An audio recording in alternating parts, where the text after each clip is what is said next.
This is Down the Field podcast. We're here with Matt Goodheart today. He played for the Arkansas Razorbacks, and so we each have 5 questions that we got set up. Sweet. So the first one, I think we're gonna go. So it's gonna be me, Evan. You're gonna go second, then Zane, Hayden. All right. So the first question: whenever you started out playing for the Hogs, you you couldn't really see the ball very well. I remember that, and it was you went and you got contacts, and then right after that, it was just like right from the get go, you were hitting the ball well. You were one of the best hitters on the team. So like whenever you could whatever you could see the ball that well, what how did it feel? Like Yeah, so it's interesting that it got kind of conflated the way that it did. I didn't mean for it to turn into such a big thing. Really, it really wasn't that I couldn't see hardly at all before. It was more so I had some kind of outdated contacts, and uh they were just kind of comfortable to me from the time I started wearing them whenever I was younger. I started wearing contacts in like seventh grade, so I've worn them for a long time, and I had always needed something for to correct my vision, correct like nearsightedness, where you can't see far. Is literally every single person in my family is nearsighted. Like you can't find someone that's not essentially. So I pretty much knew that was coming, and it gradually gotten worse as I'd gotten older, of course. And like I said, I was wearing the kind of the outdated contacts just because that's what was comfortable to me whenever I right, was younger, and I just did, kind of a if it ain't broke, don't fix it kind of thing. So right. finally started playing more night games. I didn't play many night games at Sanjak just because of the way the junior college conferences are set up. They you just don't play many night games, and Right. started to notice that night games my contacts would get really dry, and I didn't pick up spin very well during in artificial lighting. So anyway, when it mentioned it to our athletic trainer, and he's like, oh, maybe it's time to get your eyes checked, that kind of thing. And it was. I hadn't had my eyes checked in a while actually. And when got him checked, my prescription had changed a little bit. He said, "Oh yeah, we could definitely." The optometrist said this. Said we could definitely upgrade your contact lenses so that they don't get dry nearly as easily, and just some kind of updated technology since Right. what you had been wearing. So ended up getting them, and I got hot at the right time, and it just kind of perfectly coincided. So I don't know Wow. how I truly don't know how much of a visual difference there was in terms of just before and after. I don't know how drastic the difference really was, but I know that I just so happened to get hot at the same time. So here we The are. the announcers, whenever they would talk about it, they would be like, he at first he really couldn't see, then he got his contacts, and it was like it was everybody was being told that, and now hearing that it was just outdated contacts, it's like okay, that makes a lot more sense to me. Yeah, yeah. I mean, they always got to make whatever, whatever.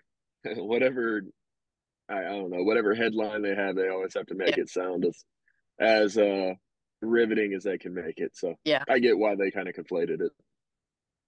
I went to Omaha, I think twice when you were playing, so it was you. So I think it was either once or twice. I can't remember. Pretty sure it was twice. I went to the Texas game when you guys played in Omaha, and it got like rained out for like 3 hours. And then I went to Florida State. So Okay. Yeah, so 18 was my freshman year. That was still my freshman year whenever I was committed to Arkansas. I was at San Jack my freshman year, the junior college in Houston. Um, so I was actually there, but I wasn't on the team yet. I right. had committed, and Coach Johnson, who was the pitching coach at the time, got me tickets to that game. So anyway, All right. Evan. What does your walk-up song mean to you, and how does that just get you ready before you step on the plate? Oh, goes on. ooh, that's tough because I've had several walk-up songs. um, I don't know. I really just picked something that I enjoy hearing. If Mm. or something that's catchy. Right now, I'm playing pro ball and independent ball in Lincoln, Nebraska, and my walk up song is Arkansas by Chris Stapleton. So Mhm. just just like I don't know. It's fun to just kind of represent, that I'm from Arkansas. Everybody knows me here as the Arkansas kid, and you know, even the Southern kid. Even though I wouldn't consider myself extremely country. A lot of the people here, I'm considered very country just from my accent alone, and where I'm from alone. So I just kind of taken on that role and really embraced it. Zane. What do you do to get yourself prepared for a game? Um, that's a good question. There's man, you'd have to be a little bit more specific because there's a lot of different things that I do on game days. It also depends on what time we play, and uh, pretty much always got to get enough sleep. So I definitely started with that. Always got to get enough sleep, and kind of it's sometimes tough getting going and being awake whenever you play. Excuse me. Whenever you play in the league that I'm in, we play 100 regular season games in about 115 days. So Jeez. sometimes it's kind of hard to get the blood flow going, even if there is a decent amount of people in the stands or whatever. It becomes kind of commonplace. So staying focused, staying locked in, and I always use the phrase keeping your lows high and your highs low, just to try to stay grounded and not let emotions take over, because I know that if emotions take over too much, then a lot of bad things become worse. So Right. I think that's kind of the source of all slumps is you let some of the bad things kind of take over your emotions, and your emotions start then propagating your performance, and then your performance ends up getting worse, and it's kind of a cycle. All right. So I believe your first home run as a Hog was against Oral Roberts. Am I correct about that? Yeah, I think that's right. Um, so midweek game, what was your mind going through when you hit that ball? You like, did you know it was like out, or did you were you like, it could get out? And how did it feel Yeah, hitting? if I remember right, man, it's been a while, but I'm pretty sure I remember hitting it and thinking, "Oh, that could leave," even though, and I'd kind of been, I don't know if I'd call it a running joke, but I was kind of at the point where it's kind of like I know I have in BP and that kind of thing, and even in some live at bats and stuff, I'd hit some balls really well that were well out of the yard. So I know that the juice is there. I just hadn't hit one yet. So it's just kind of a running joke amongst me and some of the players that I have enough juice to get out of the yard, but haven't gotten it out of the yard yet, even though I've been performing pretty well. So it's just kind of whenever I hit it, I think it was more of well, it's about time kind of a feeling rather than an overjoyous kind of emotion. I'm not really sure how to word it. So, this isn't a question. I have actually I think it's on my Instagram. Whenever you hit a home run against TCU in our regional, I have a Okay. video Yeah. of it. When you walked up to the plate, I said, I feel a home run. And then you stepped up to the plate, you hit the home run, and it was just like everybody was ecstatic. It was just such a great moment. I just remember that so well. Um, so sorry. My next question, actually, I remember that one. So, what was your day-to-day routine or diet like? um, I guess it would depend on when, because I started really diving into the diet and nutrition stuff after let's see. Well, I mean, I'd always kind of been interested in it, but I really started diving into it my last year at Arkansas, the 21 season. And I even went through like a little online course that a guy named BioLane provides, or his name's Lane Norton, but his profile's Yeah. BioLane.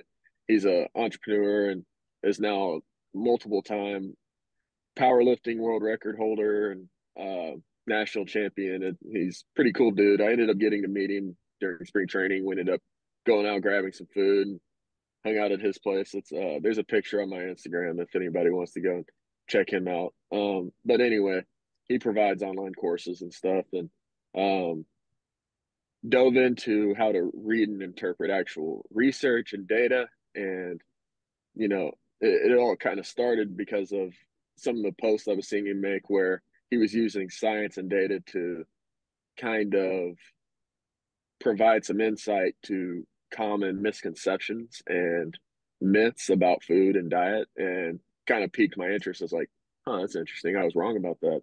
So I went and looked at more and more stuff. And the next thing you knew, I kind of had this whole, like, everything that I thought prior to now was kind of misled or a lie in terms of food. and and it's always kind of been a soft place for me because I my entire life I've been known as the skinny, skinny as a rail kind of kid. And to this day I'm still not exactly just massive, but happy to say that I was in high school at like 6 foot, or about 5'11", 6 foot, 145 pounds, and now I'm up to about 6'1", 195. So um really using all of that information and even scientific data and that kind of stuff to and applying it to my own life, and um, trying to reach my goals has been pretty critical, pretty life changing in terms of how I view things and what I want to do with my career and so on and so forth. So, um, long answer, long. Prior to all everything that I do eating wise is kind of surrounded by eating enough total energy.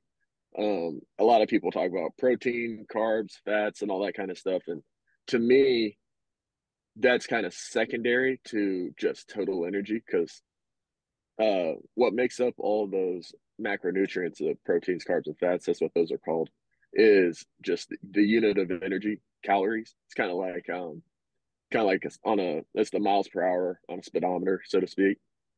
We use calories to as our fuel source. That's what everything we eat turned into calories, and calories is then burned as energy.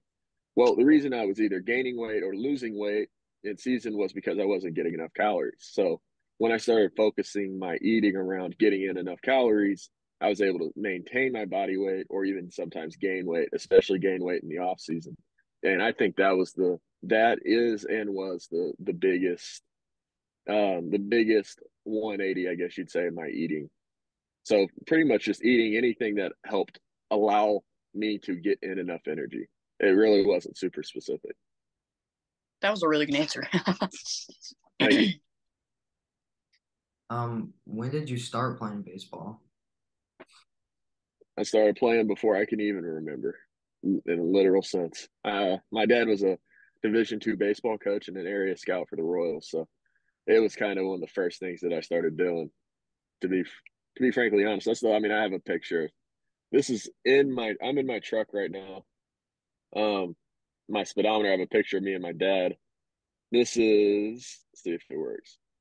This picture of me and my dad. This is whenever I was real little, and this is him after a game at Southern Arkansas University. So you can imagine I was about as young as I could be. So you were hooked from like the get go. Yeah, pretty much, And hearing a lot of people hearing that are probably going to think kind of, oh, kind of forced him to play baseball. That was never the case with me at all. My parents have and always will do a good job of not making me do anything that I didn't want to do in terms of, you know, enjoyment, career, that kind of thing.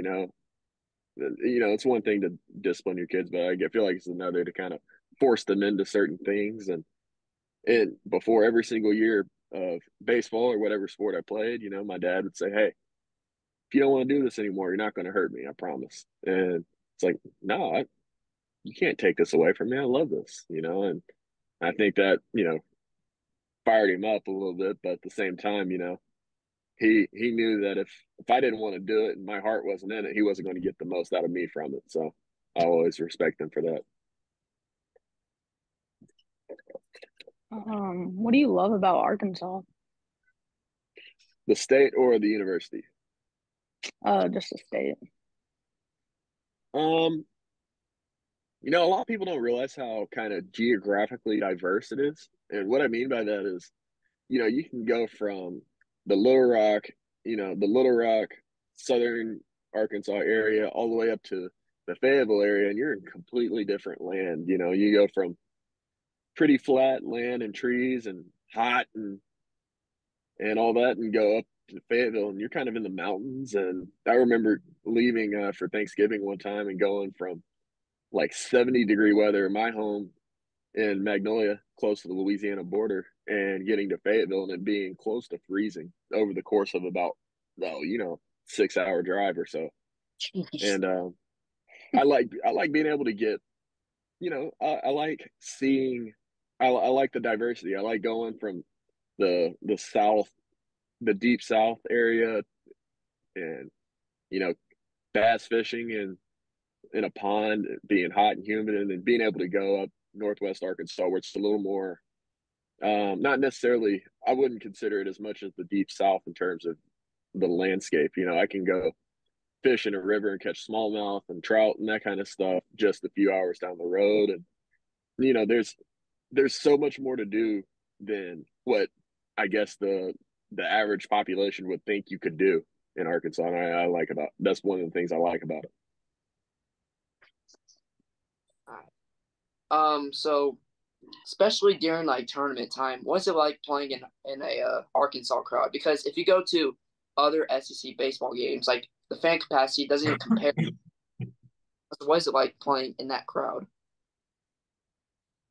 Yeah, it's to this day it's still unlike anything I've experienced. I'm I'm into my second year of pro ball, and we haven't had. No, I feel like I could probably say that our best crowd so far in the independent ball league that I'm in still meets about half of what I got to play in front of at Arkansas. And and that's not a knock on. Well, I say it is kind of a knock because I feel like the guys in my league here in pro ball. I'm in the American Association of Professional Baseball for anyone that wants to go check it out later. Um, like my team has like 9,000 followers on Instagram, and I almost have more individual followers than my team does, and that just doesn't make any sense to me. Not putting myself down, more of a I can't believe that there isn't more going on with the players and what's going on in this league. There's a lot going on, and it just doesn't get the recognition that it deserves. I mean, almost every day I go out and play against ex big leaguers, and like for example, a lot of people are blown away whenever I talk about the team in Kansas City that we played against last year, the Kansas City Monarchs. They had like 8 or 9 ex big leaguers. They had Keon Broxton, Matt Adams, Pete Cosma for the St. Louis Cardinals fans back in the day. Just all of a sudden, and there's another league, Matt Latos and guys like that pitch in. It's just it doesn't get the recognition that it deserves. So yeah, I mean it's having played in front of such an awesome crowd and fan base at Arkansas, was incredible. But one of the things that's incredible about it outside of the support is giving me the perspective that it's sometimes not even fair to some of the other places that deserve some of the publicity that they don't get. Like I would say about several of these independent professional leagues, like the one I'm in. It's nice. So these have all been really good answers so far. So with my next question, where'd it go? Okay, here it is.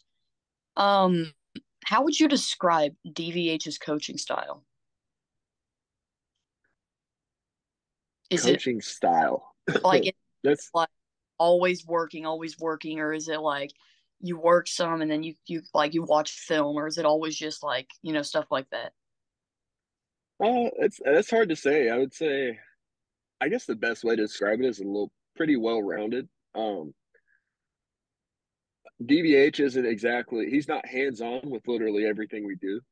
So I feel like a lot of people from outside looking in think that Coach Van Horn's literally right there, standing there watching you do everything that you do. When in reality, he's there for the team practices, of course, and he's very hands on with team practices and batting practice, that kind of stuff. But there are also a lot of times, like you mentioned, film, and you mentioned, or you didn't mention, but like in the weight room and in the athletic training department and all that kind of stuff, where he's not just, you know, skyboxing everything you do, where if you're working out in the weight room, you may not ever see him, you're working out working out in the Fowler, the indoor facility prior to BP or anything like that.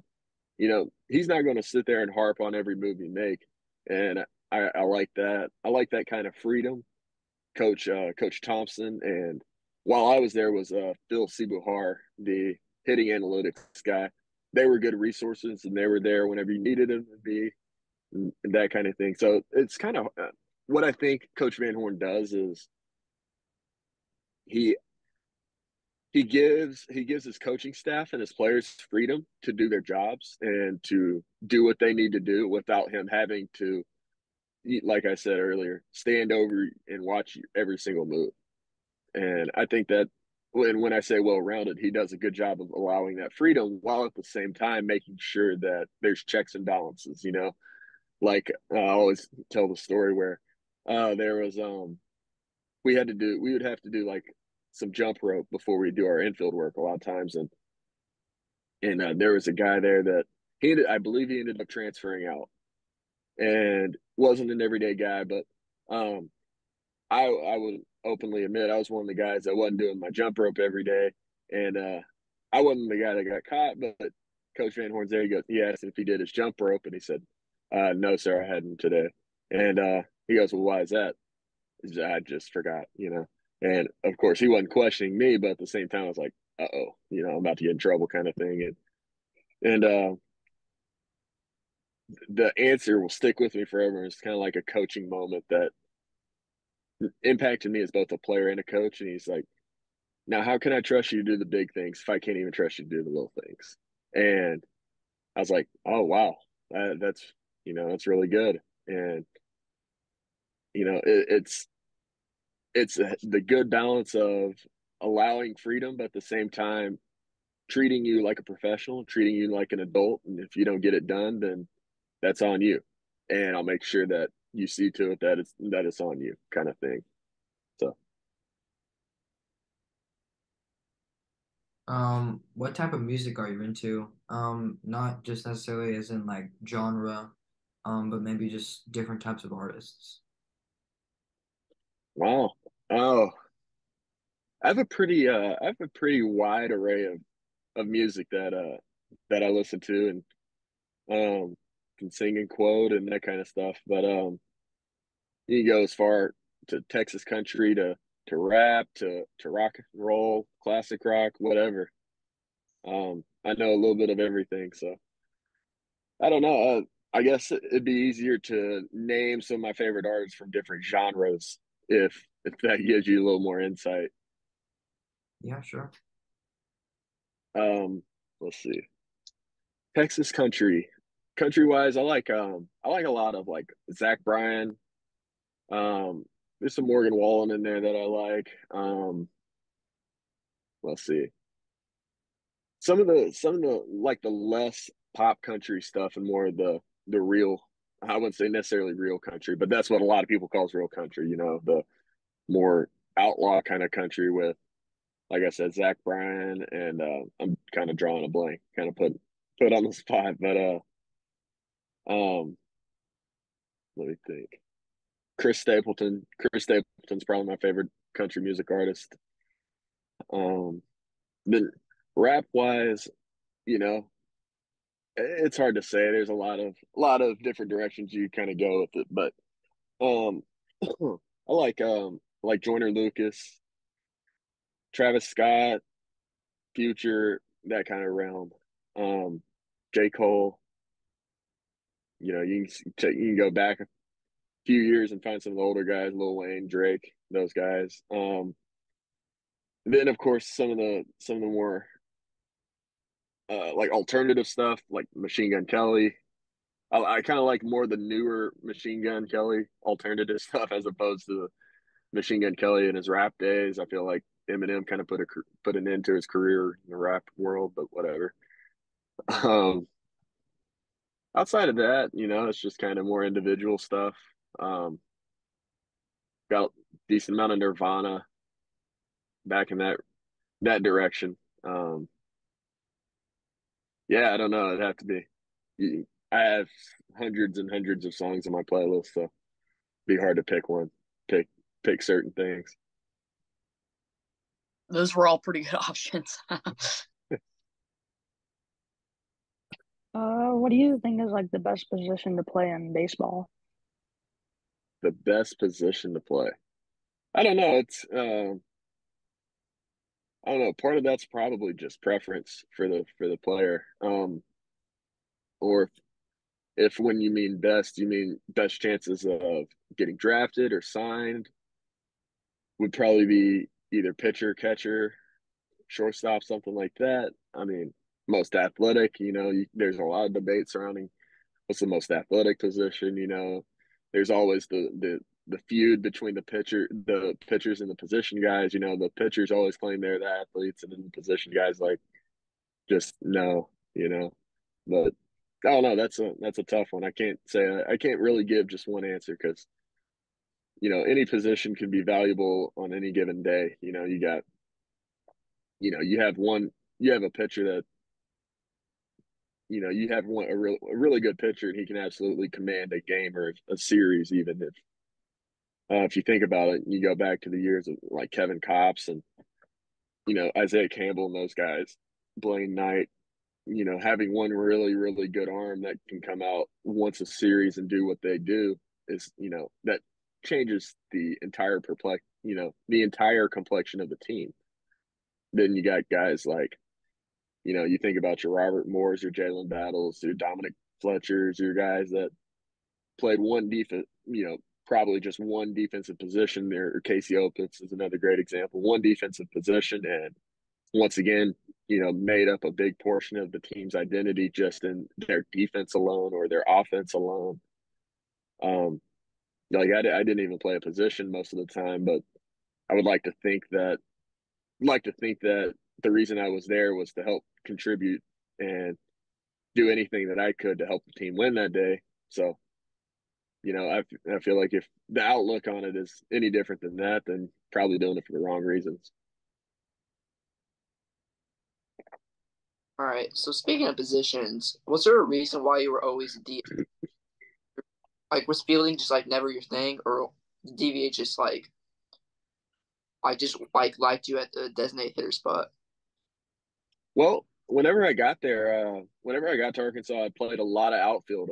I was the everyday left fielder at San Jack the time before and had fun. I mean, you can't really judge an outfielder based on their fielding percentage and stuff like that. I don't know how much you guys are into analytics or metrics or anything like that, but fielding percentage isn't exactly a good metric for pretty much isn't a very good evaluation metric for any defender in my opinion because you got an outfielder that may not make an error all year because they're in the outfield and the likelihood of them making an error on a routine fly ball isn't very good. Whereas, your shortstop's going to cover a certain amount of range and any ball that he gets to doesn't field cleanly, even if it is an extremely difficult play, can still be ruled an error. I think about the couple of the errors that Robert Moore were scored in his Gold Glove year um, where one of the errors that he received was on a throw that I believe Stovall was playing first base and he just didn't glove. Had he had just knocked that ball down, it probably would have been on him.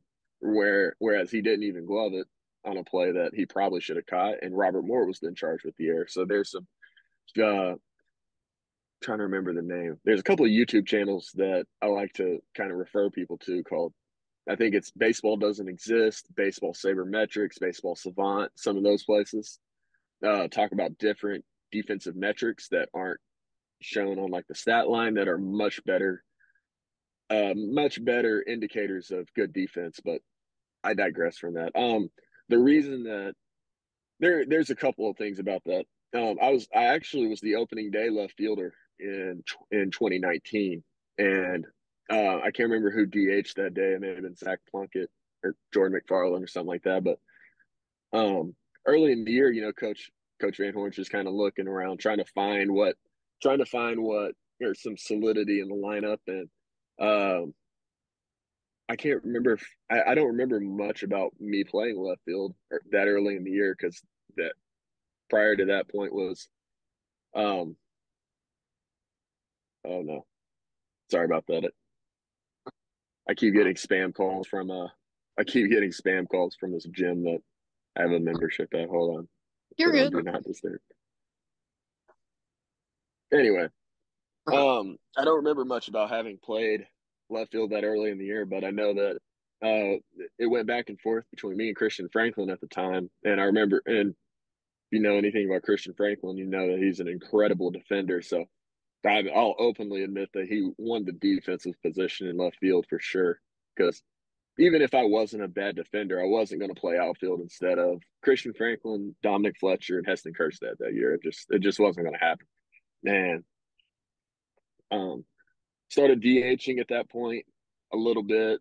Ended up playing a little bit. I think I ended up maybe outfield again a time or two in midweek, but um, after conferences started, I pretty much solidified the DH spot, and was like, hey, you know what? I'm DHing behind three top 5 round picks. You know, it's just kind of a part of it. And I played outfield in total for probably a year. That like I hadn't played a whole lot of outfield prior to going to San Jack my freshman year of college, so it's kind of a new position to me anyway. So anyway, and then about April, dove into first base and kind of messed up my arm pretty good. Ended up having surgery on my labrum and uh, getting what's called a remplissage, which is whenever the bone came out of the socket, it kind of broke part of the bone. They had to take part of my rotator cuff and fix the ball that had broken off. So I really didn't play much defense at all for the next 2 years, mostly because I was going to be a liability with my arm. I could track balls down and get to them and do all that. I just couldn't throw very well. Um, it was probably it was a year before I even really picked up a ball again to throw. I could swing a bat. It was my right arm. It was my follow through arm, and I didn't really follow through with one hand anyway. So I didn't have to. I didn't have to. I guess tap into a lot of range of motion to swing, so I could swing anyways. That's why I was able to still hit with the shoulder injury prior to having had surgery. I just had to be careful that I did follow through with one arm and it come out of socket again until I had surgery. And oh, like I said, I didn't really play a position again for about 2 years just simply because I couldn't throw very well. During that rehab process was when I started playing a little first base, just because the demand on the arm there is a lot less than it would be in the outfield. And the 2021 year, I believe, was my first time playing an actual game at first base. I think I played 2 or 3 midweeks at first base, and then during that year started throwing a football around quite a bit, trying to get the arm strong again. Um, and for whatever reason, it really kind of blossomed and allowed my arm strength to kind of come back a little bit. And it'll pretty much never be where it was prior to the injury, but throwing that football helped get close enough that I could service in the outfield if I had to. And sure enough, we had a couple of incidences where I couldn't come out of the lineup, but we had an issue where I needed to play defense, and like Ole Miss ended up going to left field. That was pretty much when I was throwing the football around before the pregame one time, and Coach Van Horn was like, "Why do you throw a football better than a baseball?" I was like, "I don't know. It's my first time throwing a football." He goes, "Throw that thing for a little bit and throw the baseball and see how it feels." And then I threw it as a lot. It's probably the best I've thrown since I had surgery. So that was pretty much the start of that. And whenever Slavens went down with the sprained ankle in the 21 year in the postseason, moved moved guys around. I believe moved Wallace to the infield and then threw me into the outfield, and that's how that happened. And then whenever I signed with the Phillies after the 21 year, they liked me exclusively pretty much at first base, and I pretty much played mostly first base only ever since. So whenever your most memorable moment when you played for the Hogs, what do you think that would be? Oh man, that's tough to say because there's a there's a lot of moments that Razorback fans will hold near and dear. What in the amount of time that I was there, I would say the most memorable moment, I guess, would probably be it's probably more memorable because it's fresher on guys' minds, but probably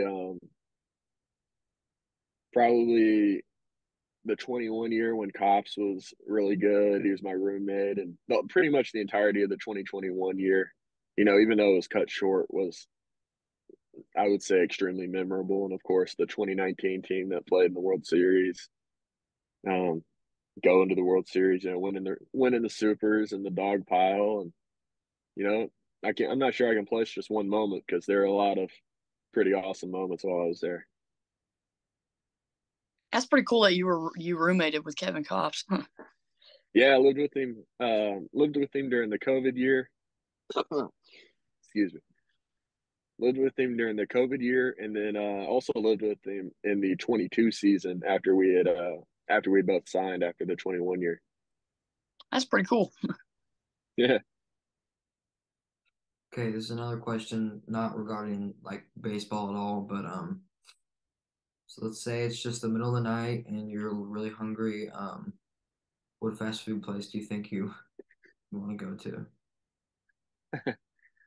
Oh man, that's a tough one because I have this, and I'm sure you've seen the memes, but the debate with my girlfriend all the time with, oh, what do you want to eat? I don't know. What are you in the mood for? I don't know. I wouldn't say that. I don't know if I could pick just one. I go to a pretty decent amount of different places since I have the access to it here in Lincoln. There's a pretty decent amount of food options, but I don't know. I like kind of depends on what I'm in the mood for. Like I said, Canes, Canes is up there. Sonic, um, fast food.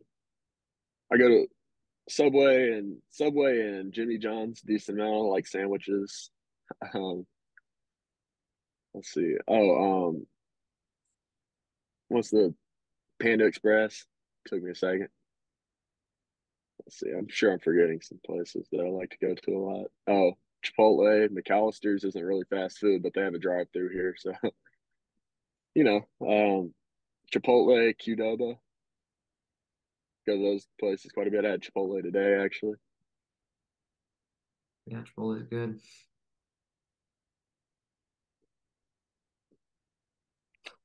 What other sports do you like? Oh, I don't know. It kind of depends on how you define sport, honestly, because some people say, some things are sports and some things aren't. But I like watching a lot of football. And football, I watch a little basketball every now and again. Of course, college sports. Um, I actually like a lot of video game stuff. Let's see, I was pretty big into back when Fortnite was really big. I was pretty big into Fortnite, and now play quite a bit of Call of Duty. I haven't played a whole lot of Call of Duty as of recently, but played quite a bit of CDO ranked and stuff like that.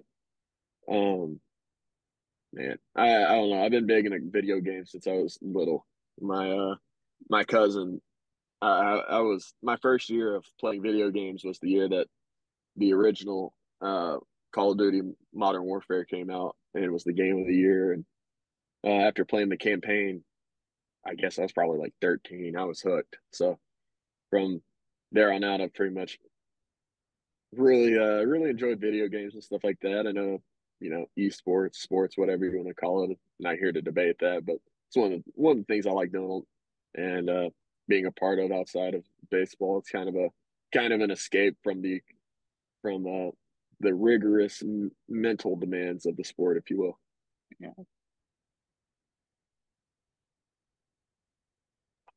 So, in 2019, you guys go to Omaha, obviously.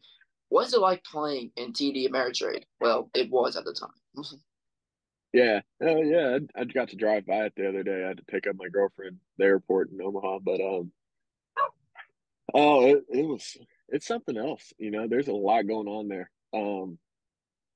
It's a big time pitchers park. I can reassure that because there's a lot that goes into hitting and playing and all that kind of stuff that people don't really think about offhand. And there was a big league game the night before, and one thing you'll hear a lot of, well, I say that people that have played there talk about how narrow the batter's eye is. It's like the batter's eye, for those who aren't aware, is like the green or solid dark colored background directly behind the pitcher that most fields most high level fields have. There's actually a regulation size that's supposed to be maintained in the big leagues, and TD Ameritrade has a tiny batter's eye. It is extremely like narrow. So what that means is if you're a left-handed hitter facing a right-handed pitcher, or vice versa, a left-handed hitter or a left-handed pitcher and a right-handed hitter, yeah, the ball whenever the pitcher releases it is like in the stands to each side of the batter's eye, and it's pretty hard to pick it up, pretty hard to see. So I typically advise people that if they're gambling on if they're gambling on any college baseball and TD Ameritrade, then going under is usually a pretty good option, simply because people aren't aware of that aspect of it, how difficult it is a lot of times to pick it up there, especially whenever the stands are bright and the sun's out. It's also really it's just a lot of real estate in the outfield. There's it's just one of the bigger parks in the country.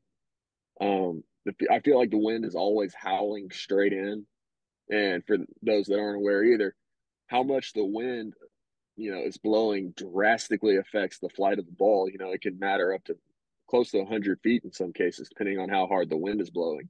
And once again, back to the metrics, but there's a measure that kind of takes into account all the variables that can go on at a baseball field.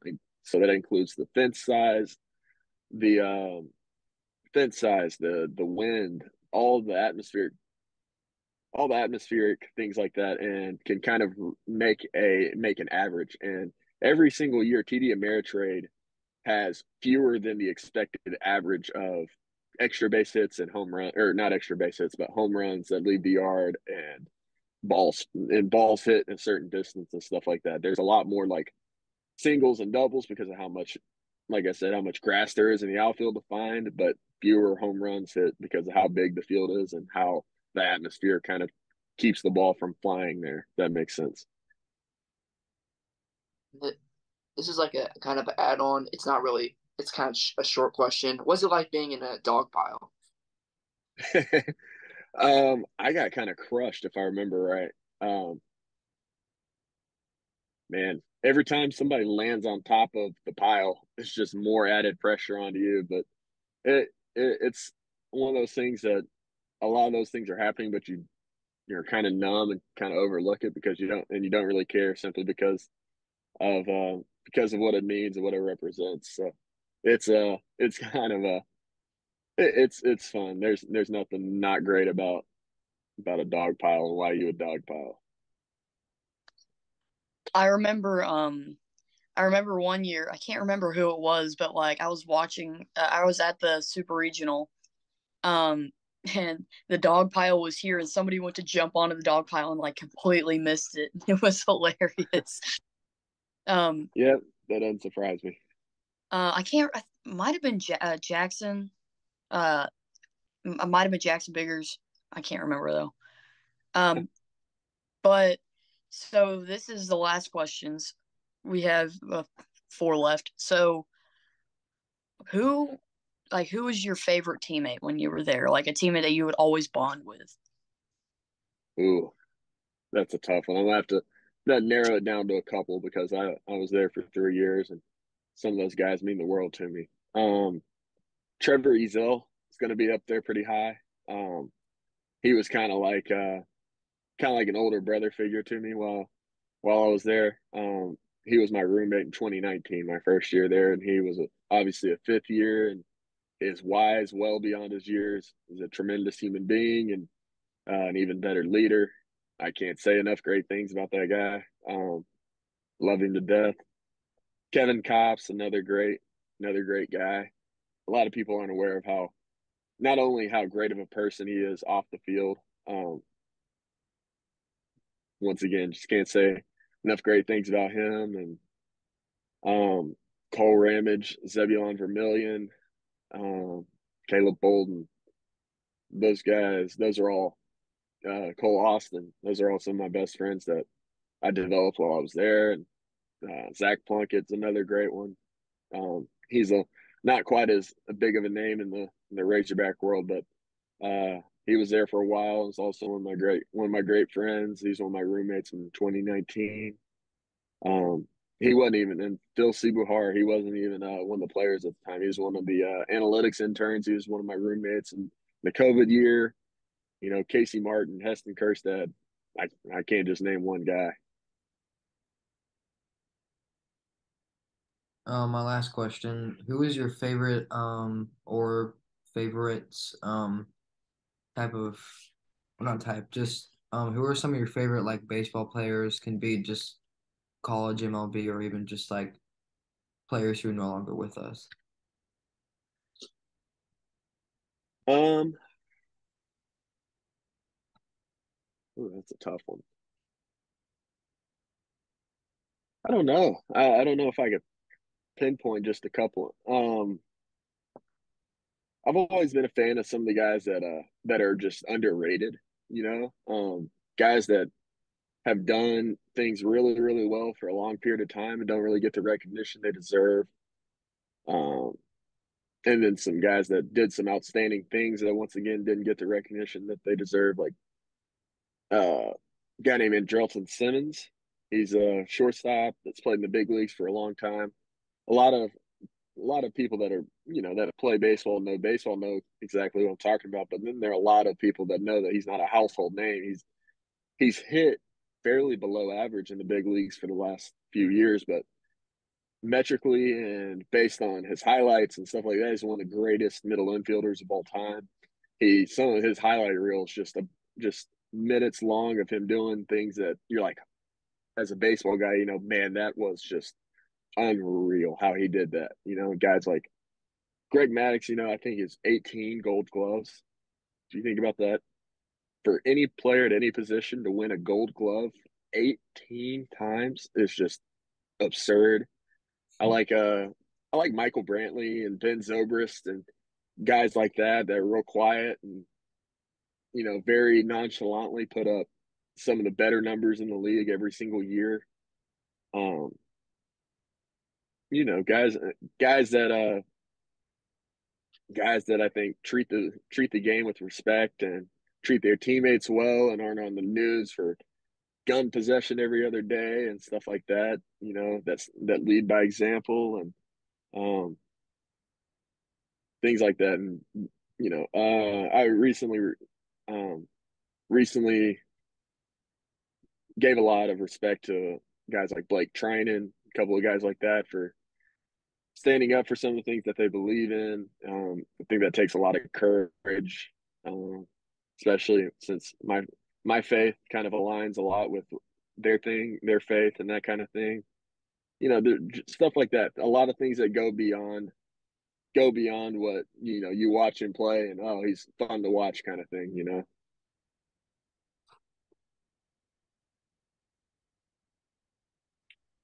My last question is, who are you rooting for the Super Bowl? Who was I rooting for in the Super Bowl? Hmm. Oh, definitely the Chiefs.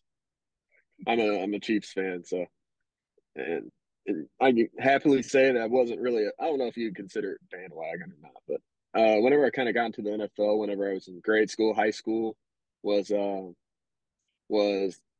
whenever Jamal Charles was the running back, and his backup, I think it was his backup, was a guy named Sharkandrick West. He ran at a high school pretty close to me, actually, in North Webster, Louisiana. Knowing that guy was right down the street and is now running in the NFL. And I just liked the Chiefs at the time because Jamal Charles was my number one pick, and I just kind of bandwagon on with that. And then ever since after that was when they got Mahomes and Travis Kelce and all those guys, and it's fun to watch them. Really enjoy that. I got a Chiefs banner up here. I I was a fan whenever Alex Smith started playing for the Chiefs. I don't know why, I just really liked Alex Smith. I don't know why, I had to Yeah. say that. Ooh, I want to ask. I'm kidding. Um, so someone who sucks at baseball and doesn't know what a home run feels like what does a home run feel like? Does it like feel good when you hit it, or does it like shock you or something? I don't know Well, that for question. one, I had only hit like a couple of home runs really until high school. I wasn't ever I never really left the yard a whole lot growing up. Um, so if it's not happening yet, then not the biggest deal in the world, I assure you. That said, it's pretty awesome. Especially depending on the situation and how well you hit it. Those are all kind of factors. Whenever you when you really, get some bat speed going and and get one good, get one just right, then there's really no other feeling like it. I always tell people that there's like the little guy inside of you. There's a little Matt inside of me that every time I crush one that I know is out of the yard off the bat, the little guy inside of me just yells. He goes, ah, you know, he gets fired up.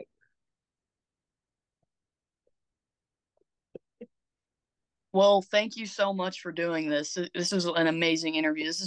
These are the best answers I think we've gotten so far. We're kind of a young YouTube channel. We started at last summer we had 60 and now we're almost at 900. So it's like we're getting somewhere. You're our third player. This is probably the best interview we've had so far. Some of the best answers we've had. So thank you so much for this. Oh, thank you guys for having me. It's been fun. I like to talk, so anything you guys need, you let me know. All right, thank you so much. You have a blessed weekend, I guess. I appreciate you guys. Y'all have a good one. You too. Guess you're trying to stay strong and fake a smile until I look away. But I've known you too long, it hurts to watch your blue eyes fade to gray as you fade away.